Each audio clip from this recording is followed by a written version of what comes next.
बातमी छत्रपती संभाजीनगरमधून सिल्लोडमध्ये भाजप शिवसेना कार्यकर्त्यांमध्ये राडा झाला। शिवसेना नेते पैसे वाटत असल्याचा भाजपचा आरोप आहे। अब्दुल सत्तारांचे कार्यकर्ते पैसे वाटत असल्याचा आरोप करण्यात आला। पोलिसांकडून कार्यकर्त्यांना पांगवण्याचा प्रयत्न केला गेला। या संदर्भात अधिक माहिती घेऊयात आमचे प्रतिनिधी विजय चिडे यांच्याकडून।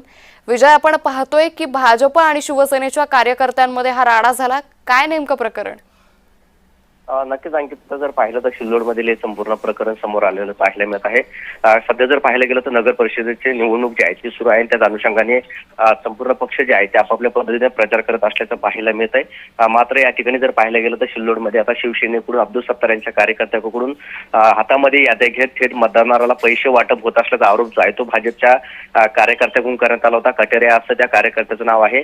या कार्यकर्त्यांनी शिवसेनेचे कार्यकर्ते हे पैसे वाटप आहे आणि अब्दुल सत्तार यांच्या संपूर्ण हस्तक्षेपामध्ये हे संपूर्ण प्रकरण चालू असल्याचं त्यांनी म्हटलं होतं। त्यानंतर दोन्ही कार्यकर्ते शिवसेना आणि भाजप याचा समोर आल्याचे पाहायला मिळत होते। त्यामुळे मोठा राडा जो आहे तो सिल्लोडमध्ये झाल्याचा पाहायला मिळत होता, कारण मतदानाला 2 दिवस अवघे बाकी आहे आणि त्यापूर्वीच आता जर सिल्लोडमध्ये राडा झाल्याचं पाहायला मिळत आहे। कारण अब्दुल सत्तार यांचे पुत्र समीर जे आहेत ते आता निवडणुकीच्या रिंगणामध्ये आहे। त्यांच्यासाठी हे मतदानाला पैसे वाटप करत असल्याचा आरोप भाजपकडून करण्यात येत आहे। त्याच अनुषंगाने आता पोलिसांनी या प्रकरणी हस्तक्षेप केल्याचं पाहायला मिळत आहे। दोन्ही शिवसेना आणि भाजप या दोन्ही पक्षांच्या कार्यकर्त्यांना आता पोलिसांनी पांगवण्याचा प्रयत्न देखील त्या ठिकाणी केलेला आहे आणि दोन्ही पक्षाच्या त्या ठिकाणी आता सुरक्षा देखील आता पोलिसांनी दिलेली आहे। अंकित, निश्चित धन्यवाद विजय, आपण दिलेल्या सविस्तर माहितीसाठी।